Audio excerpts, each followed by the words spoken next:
Assalamualaikum warahmatullahi wabarakatuh. Perkenalkan, saya dari Divisi Academic and Student Development and Management Student Organization. Di sini saya akan membahas soal ekonomi manajerial tahun 2019. Langsung saja ke soal yang pertama. Di sini diketahui QX atau penjualan barang X dalam juta bungkus, dan di sini ada PX atau harga barang X. Di sini tertulis puluhan ribu rupiah. Nah, kita tulis 2 di sini. 2 di sini itu dalam artian 20 ribu rupiah. Kemudian pendapatan atau I 2 miliar. Kemudian harga barang Y 25 ribu rupiah atau 2,5 dalam puluhan ribu rupiah. Dan harga barang M adalah 1 atau 10 ribu rupiah. Kemudian di sini ada biaya promosi atau A senilai 2 juta. Yang ditanyakan adalah menghitung A. Hitung jumlah penjualan barang X tahun ini. Di sini kita bisa menjawab dengan cara QX sama dengan 10 kurangi 20 PX ditambah 15I tambah 8 PY kurangi 30 PM dan tambah 10A. QX di sini sudah terdapat di dalam soalnya. Maka kita langsung pindahkan saja. Kenapa kita menggunakan QX? Karena di sini yang ditanyakan adalah jumlah penjualan barang X. Maka di sini adalah QX. Nah, kita langsung masukkan saja 10 dikurangi 20. PX ini dari sini 2 dikali 2 ditambah 15. Kita masukkan yang I 2. Untuk di sini miliar, puluhan ribu, jutanya tidak perlu dimasukkan. Cukup angkanya saja. Ditambah 8 dikali harga barang PY yaitu senilai 2,5 dikurangi 30 dikali harga barang PM yaitu senilai 1 ditambah 10 dikali biaya promosi senilai 2. Kemudian di sini setelah dijumlahkan akan menghasilkan jumlah barang X sebanyak 10 juta bungkus. Jadi, jumlah penjualan barang X tahun ini adalah sebanyak 10 juta bungkus. Kemudian kita langsung ke soal 1.B. Oke, di sini ditanyakan estimasikan jumlah penjualan tahun depan apabila perusahaan mengurangi harga sebesar 10%, meningkatkan biaya promosi sebesar 20%, pendapatan meningkat 5%, harga barang Y berkurang 10%, dan harga barang M tidak berubah. Langsung saja kita jawab di sini. Delta. Delta ini merupakan suatu perubahan dari harga ataupun biaya atau pendapatan dan lain-lainnya. Di sini telah disebutkan di sini ada mengurangi harga sebesar 10%. Harga di sini adalah harga barang X. Maka delta PX sama dengan di sini berkurang 10%, maka berkurang 10% dari harga barang PX itu. Tadinya di soal itu adalah 20.000. Maka untuk menghitung hasilnya 20.000 dikali 10% terlebih dahulu, ataupun bisa langsung 20.000 dikurangi 10%. 20.000 dikali 10% itu hasilnya adalah 2.000. Maka karena di sini berkurang, maka 20.000 dikurangi 2.000 sama dengan 18.000 atau 1,8 dalam puluhan ribu rupiah. Selanjutnya, di sini ada perubahan terhadap biaya promosi, yaitu mengalami kenaikan sebesar 20%. Maka di sini 20% itu dikalikan dengan biaya promosi, yaitu sebesar 2 juta rupiah. Nah, kemudian setelah didapat hasilnya 2 dikali 5% itu, 2 dikali 20% itu hasilnya adalah 0,4, dan di sini hasilnya 0,4. Maka di sini 2 ditambah 0,4 sama dengan 2,4 juta. Kemudian yang ketiga di sini ada perubahan terhadap pendapatan. Pendapatan tersebut ini meningkat 5%. Maka 5% di sini dikalikan dengan jumlah pendapatannya yaitu 2 miliar, maka 2 miliar dikali 5% atau 2 dikali 5% hasilnya adalah 0,1. Nah, 0,1 ini kemudian ditambah dengan 2 miliar. Kenapa ditambah? Karena di sini terdapat keterangan meningkat, maka ditambahkan menjadi 2,1 miliar. Kemudian di sini ada perubahan terhadap harga barang Y.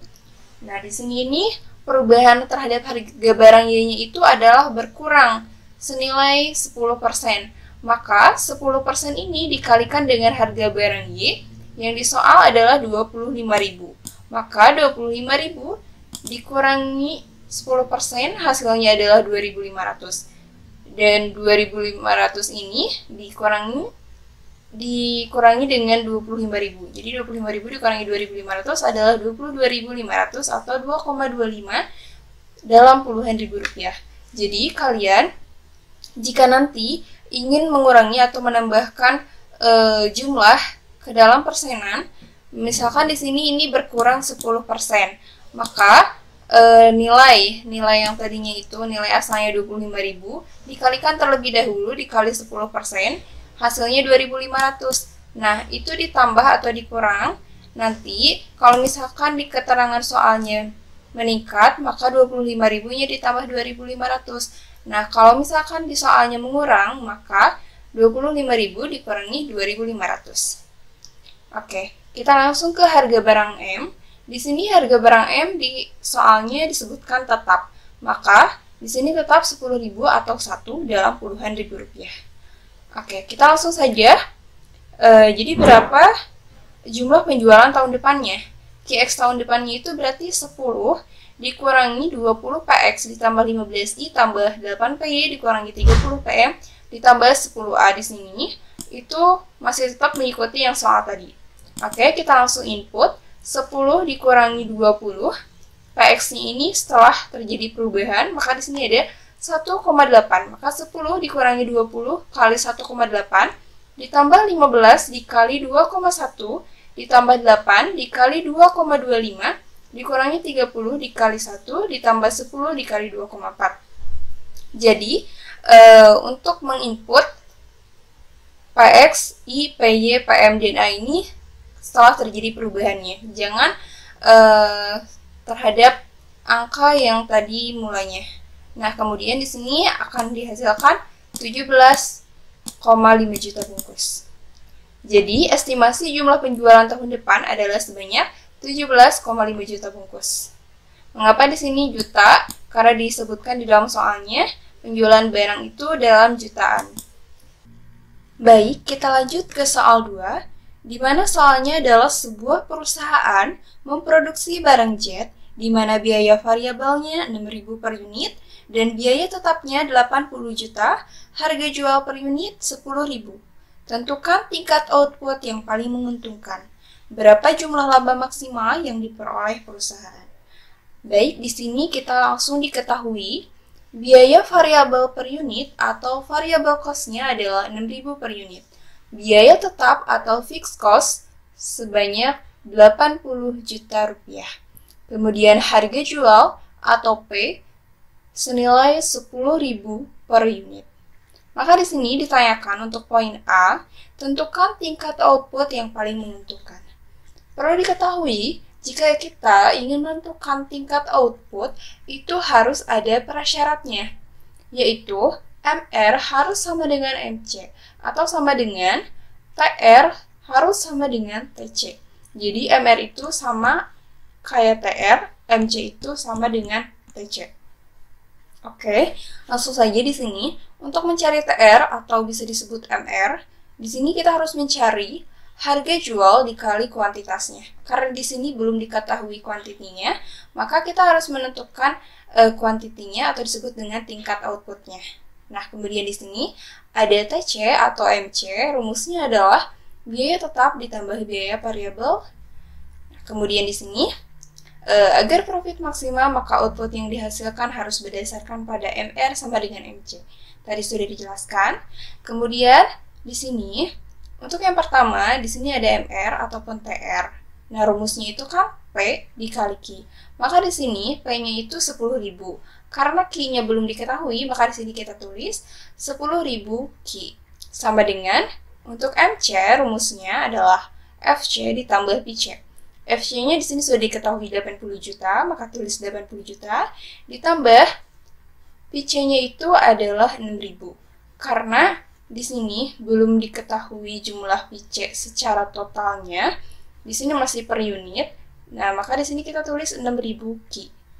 Langsung saja di sini 10.000 ki, di sini 6.000 ki kita pindahkan jadi pindah ruas dikurangi 6.000 ki sama dengan 80 juta. Maka ki sama dengan 80 juta dibagi 10.000 dikurangi 6.000, maka 4.000. Dan hasilnya adalah ki sama dengan 80 juta dibagi 4.000 adalah 20.000 unit. Maka tingkat output yang paling menguntungkan di sini adalah 20.000 unit. Jadi, tingkat output yang paling menguntungkannya adalah sebanyak 20.000 unit. Langsung saja kita ke soal nomor B. Di sini, berapa jumlah laba maksimal yang diperoleh perusahaan? Nah, untuk rumusnya di sini adalah Vmax sama dengan TR kurang ITC. TR di sini rumusnya sama seperti yang tadi, P kali Q, PC yaitu FC ditambah PC. Maka di sini P-nya sudah diketahui 10.000 dari soal harga jual. Nah, Q-nya tadi sudah diketahui sebanyak 20.000 unit. Maka di sini disimpan 20.000, kemudian dikurangi dengan FC ditambah VC. FC-nya sudah diketahui 80 juta, dan di sini dari mana 120 juta? Tadi kan untuk PC itu adalah senilai 6.000 per unit. Maka 6.000 per unit itu dikalikan dengan 20.000 unit kuantitasnya. Tadi kan 6.000 itu masih dalam harga per unitnya. Nah, 120 juta ini yaitu total dari keseluruhan biaya variabelnya. Oke, kita langsung saja. 10.000 dikali 20.000 itu adalah 200 juta. Dikurangi 80 juta ditambah 120 juta itu 200 juta juga. Maka 200 juta dikurangi dengan 200 juta, hasilnya adalah Vmax sama dengan 0. Pembuktiannya, untuk membuktikan apakah betul tingkat output yang paling menguntungkan itu sebanyak 20.000 unit, dan apakah sudah memenuhi syarat MR sama dengan MC atau TR sama dengan TC, kita bisa lihat di sini 10.000 Ki sama dengan 80 juta ditambah 6.000 Ki. 10.000, Ki-nya kita input 20.000, 80 juta ditambah 6.000 dikali dengan Q-nya 20.000. Maka di sini hasilnya adalah 10.000 dikali 20.000 yaitu 200 juta. 80 juta ditambah 6.000 kali 20.000 yaitu 200 juta. 200 juta ini hasilnya dari 80 juta ditambah 120 juta. Maka 200 juta sama dengan 200 juta. Maka sudah betul di sini MR-nya itu sama dengan MC atau bisa disebut dengan TR-nya sama dengan TC. Sekian pembahasan soal ekonomi manajerial tahun 2019. Semoga bermanfaat dan mohon maaf apabila ada kesalahan ataupun kekeliruan dalam membahasnya. Silahkan jika ada yang ingin ditanyakan bisa langsung hubungi MSO. Terima kasih. Wassalamualaikum warahmatullahi wabarakatuh.